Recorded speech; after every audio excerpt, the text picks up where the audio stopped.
SEBI prohibition of insider trading regulations 2015 చూద్దాం. అసలు ఈ ఇన్సైడర్ ట్రేడింగ్ అంటే ఏంటి? ఒక లిస్టెడ్ కంపెనీ ఉంది. ఈ లిస్టెడ్ కంపెనీ యొక్క షేర్స్ అంతా కూడా మనకి బ్యాలెన్స్ షీట్‌లో లెఫ్ట్ సైడ్ కనబడే ఈ షేర్ క్యాపిటల్ ఏదైతే ఉందో, ఈ అమౌంట్ పబ్లిక్ ఇన్వెస్ట్ చేస్తది షేర్స్‌లో. ఇలా public money ordinary investors invest చేసిన మనీని యుటిలైజ్ చేసుకొని ఈ లిస్టెడ్ కంపెనీ బిజినెస్ చేస్తుంది. ఓకే. అయితే ఈ కంపెనీలో ఇన్సైడర్స్ ఉండేవాళ్ళు ఎవరు? అంటే ఆ కంపెనీ యొక్క ఎంప్లాయీస్, డైరెక్టర్స్ ఎక్సెట్రా. ఎవరైతే inside people who is running the business. వాళ్ళకేంటంటే ఈ ఆర్డినరీ ఇన్వెస్టర్స్ కన్నా ముందుగానే కంపెనీ యొక్క ఇన్ఫర్మేషన్ అనేది క్లియర్‌గా తెలుస్తుంది. సో, వాళ్ళేం జేస్తారు? ఫర్ ఎగ్జాంపుల్ ఏదైనా ఒక టేక్ ఓవర్ జరుగుతుంది, మెర్జర్ జరుగుతుంది అనే డెసిషన్ యాస్ ఎ ఇన్సైడర్ ఒక సీఈఓ తీసుకున్న డెసిషన్. అదెప్పుడు పబ్లిష్ చేస్తారు? ఫ్యూచర్ డేట్‌లో పబ్లిష్ చేస్తారు. సో, ఆ సెన్సిటివ్ ఇన్ఫర్మేషన్ ఏదైతే ఉంటుందో అది ఇన్సైడర్స్‌కి ముందుగానే తెలియడం వల్ల దాని తాలూకు షేర్ ప్రైస్ తాలూకు ఇంపాక్ట్ ఎలా ఉండొచ్చు? ఫర్ ఎగ్జాంపుల్ ఆ మెర్జర్ జరగడం వల్ల ఆర్ ఎల్స్ ఆ ఎక్విజిషన్ జరగడం వల్ల షేర్ ప్రైస్ పెరుగుతుంది అని వాళ్ళకి తెలిస్తే ముందుగానే ఆ షేర్‌ని కొనుక్కొని ఉంచుకుంటారు. ఆర్ ఎల్స్ ఎక్సెస్ అమౌంట్ కొంటారు. సింపుల్‌గా చెప్పాలి అంటే ఈ ఇన్సైడర్స్ ఎవరైతే ఉన్నారో అన్‌పబ్లిష్డ్ ప్రైస్ సెన్సిటివ్ ఇన్ఫర్మేషన్ అంటే షేర్ క్యాపిటల్ ఇంపాక్ట్ చేసే ఇన్ఫర్మేషన్ వాళ్ళకి ముందుగానే తెలుస్తుంది కాబట్టి వాళ్ళు అన్‌ఫెయిర్ బెనిఫిట్‌ని తీసుకునే స్కోప్ ఉండడాన్ని మనకి ఇన్సైడర్ ట్రేడింగ్ అంటారు. సో, ఈ ఇన్సైడర్ ట్రేడింగ్‌ని మన సెబీ అనేది this insider trading is wrong అని ప్రొహిబిట్ చేసింది. ఓకేనా? నెక్స్ట్ కంప్లెయింట్స్ ఆఫీసర్ అని ఒకళ్ళని పెడతారు మనకి. ఇన్సైడర్ ట్రేడింగ్ మొత్తాన్ని కూడా ఎలా జరుగుతుందని ఇన్సైడర్ ట్రేడింగ్ రెగ్యులేషన్స్‌ని ఓవర్‌సీ చేయడానికి కంప్లెయింట్స్ ఆఫీసర్ అని ఆ కంపెనీలో ఉండే ఒక సీనియర్ ఆఫీసర్‌ని అపాయింట్ చేస్తారు. He should be financially literate.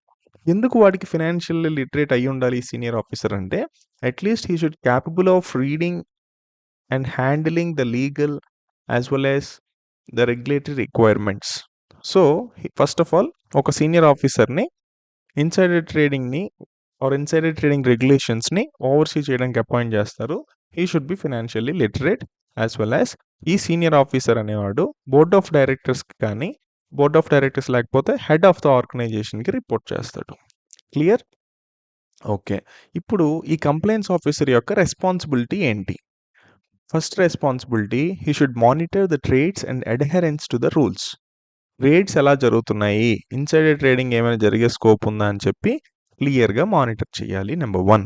Number 2 unpublished price sensitive information publish చేయనటువంటి ఇన్ఫర్మేషన్ అలాంటి unpublished price sensitive information preserve చేయాలి. ఫస్ట్‌ది ట్రేడ్స్‌ని రెగ్యులేట్ చేయాలి ఆర్ ఎల్స్ ట్రేడ్స్‌ని ఓవర్‌సీ చేయాలి.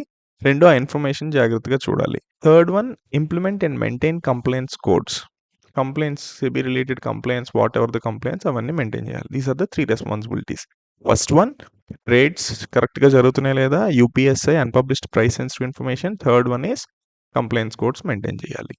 ఇక్కడ మనం చూసుకున్నాం కదా! కంప్లెయింట్స్ ఆఫీసర్ అనేవాడు ఫైనాన్షియల్లీ లిటరేట్ అయ్యుండాలి అని. దానికి కొంచెం డీటెయిల్డ్‌గా అసలు ఎవడు ఈ ఫైనాన్షియల్లీ లిటరేట్ అని ఏమైనా చెప్పారు అంటే యెస్. ద సీనియర్ ఆఫీసర్ అనేవాడు ఎవరైతే ఉన్నారో he should be able to read and understand the financial statements at least.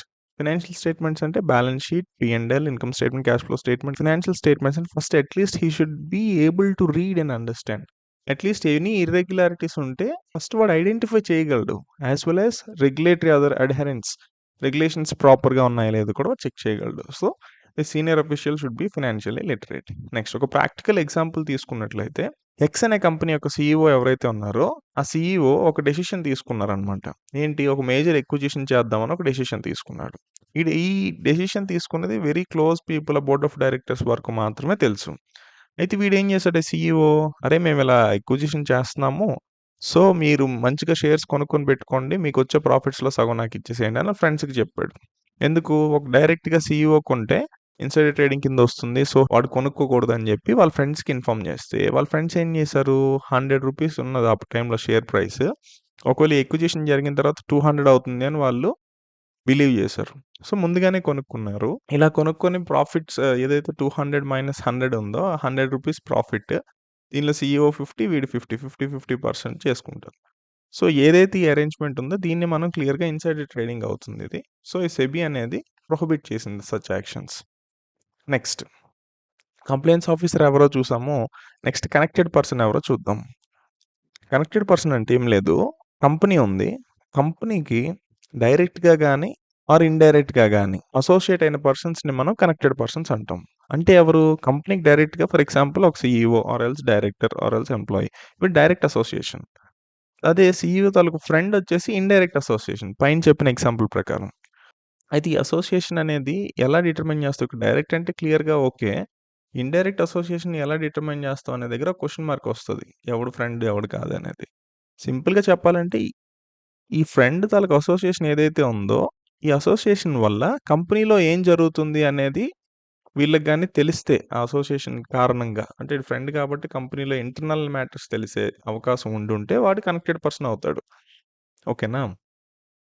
అయితే మనం క్లియర్‌గా ఆలోచిస్తే అన్‌పబ్లిష్డ్ ప్రైస్ సెన్సిటివ్ ఇన్ఫర్మేషన్ అనేది ఏంటి అని ఆలోచిస్తే ఫర్ ఎగ్జాంపుల్ మనం అనుకున్నటువంటి ఇందాక ఎక్విజిషన్ న్యూస్ ఏదైతే ఉందో, ఈ ఇన్ఫర్మేషన్ పబ్లిక్‌గా అవైలబుల్ అవ్వలేదు ఇంకా. ఓకే. అయినా సరే వాళ్ళ ఫ్రెండ్‌కి తెలిసి వాడు ₹200 అవుతుంది అని వాడు యాంటిసిపేట్ చేసి షేర్స్ కొనుక్కున్నాడు. So, unpublished price sensitive information is information which is not yet publicly available. SEBI notify చేసి ఇలా చేయకూడదని ప్రొహిబిట్ చేసింది. ఫర్ ఎగ్జాంపుల్ మిస్టర్ బి అనేవాడు ఎక్స్‌వైజెడ్‌తో ఏదో ఒక అసోసియేషన్ ఉంది. ఆ అసోసియేషన్ అనేది కనెక్టెడ్ పర్సన్ కింద అవుతుందా? లేదు? అని జెప్పి డిటర్మైన్ జేయాలి. ఎందుకు డిటర్మైన్ జేయాలి? Only if the B is a connected person then you can establish that some insider trading happened. Okay. So, దానికి సెబీ ఏం జెప్తుంది? ఎలా డిటర్మైన్ జేస్తారు అంటే, ఫస్ట్ వాళ్ళేం జేస్తారు? బి తాలూకు లాస్ట్ 6 మంత్స్‌లో వాడు లాస్ట్ 6 మంత్స్ పీరియడ్ తీసుకుంటాడు. ఆ 6 మంత్స్‌లో ఆడు కంపెనీతో అసోసియేట్ అయ్యున్నాడా? అయ్యుంటే ఏ విధంగా అసోసియేట్ అయ్యున్నాడో ఫస్ట్ చెక్ చేస్తాడు. ఎనీ కెపాసిటీలో. అంటే either it should be a business relationship or డైరెక్టర్‌గా గాని, ఎంప్లాయీగా గాని ఏదో ఒక రిలేషన్‌లో లాస్ట్ 6 మంత్స్‌లో వాడుకున్న అసోసియేషన్‌ని చెక్ చేసుకొని వాడు కరెక్ట్‌గా కనెక్టెడ్ పర్సన్ అవునా కాదా అని చెక్ చేయాలని సెబీ చెప్తుంది. ఓకేనా? ఫర్ ఎగ్జాంపుల్ వీళ్ళు కనెక్టెడ్ పర్సన్ అవునా కాదా అని డిటర్మైన్ చేయడానికి లాస్ట్ 6 మంత్స్ అసోసియేషన్ చూసాం. ఫర్ ఎగ్జాంపుల్ రెగ్యులర్‌గా బోర్డ్ మీటింగ్‌కి అటెండ్ అయ్యే డైరెక్టర్స్ గాని, లేదు అంటే ఆ కంపెనీ ఏదో మెర్జర్ గాని అక్విజిషన్ చేస్తుంది కదా! దానికి లీగల్ డ్రాఫ్టింగ్ చేయడానికి ఒక లాయర్‌ని మనం కన్సల్ట్ చేసి ఉంటది ఆ కంపెనీ. సో, ఆ లాయర్‌కి ఆ ఇన్ఫర్మేషన్ అనేది ప్రయర్ ఇన్ఫర్మేషన్ ఉంటుంది. సో, ఈ లాయర్ అనేవాడు కూడా కనెక్టెడ్ పర్సన్ అవుతాడు. బోర్డ్ ఆఫ్ డైరెక్టర్స్ డెసిషన్ ఇక్కడే తీసుకుంటారు కాబట్టి వీడు కనెక్టెడ్ పర్సన్ అవుతారు. థర్డ్ వన్ వచ్చేసి బ్యాంకర్. ఎందుకు బ్యాంకర్ అవుతాడు అంటే, కంపెనీ తాలూకు ఫైనాన్షియల్స్ తాలూకు యాక్సెస్ ఉంటుంది గదా! బ్యాంకర్‌కి. So, he also a connected person. Okay. ఎవరు? Director, lawyer and banker. Okay.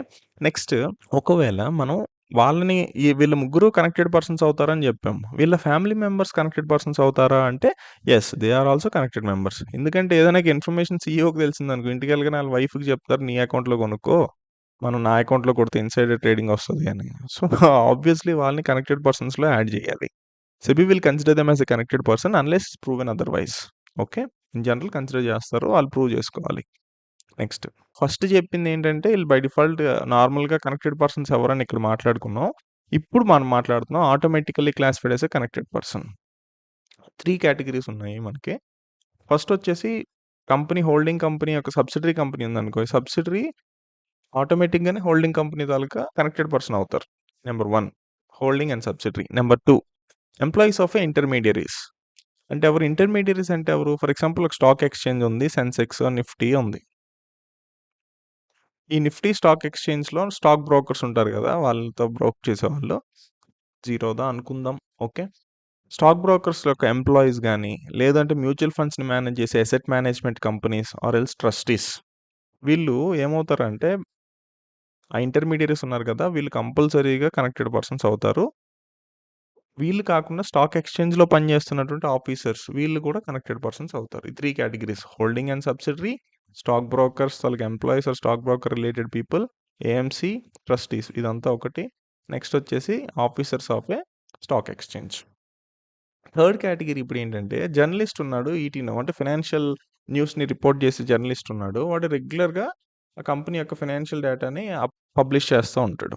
So, ఈ జర్నలిస్ట్ అసలు కనెక్టెడ్ పర్సన్ అవునా? కాదా? అంటే ఇన్ జనరల్ జర్నలిస్ట్ ఎవరైతే ఉన్నారో ఇది కాదు. ఎందుకంటే ఆడు జస్ట్ పబ్లిసైజ్ చేయడానికి తీసుకుంటాడు information. Unless it is proven. ఒకవేళ ప్రూవ్ అయిందనుకో అప్పుడు కనెక్టెడ్ పర్సన్ అవుతాడు. బట్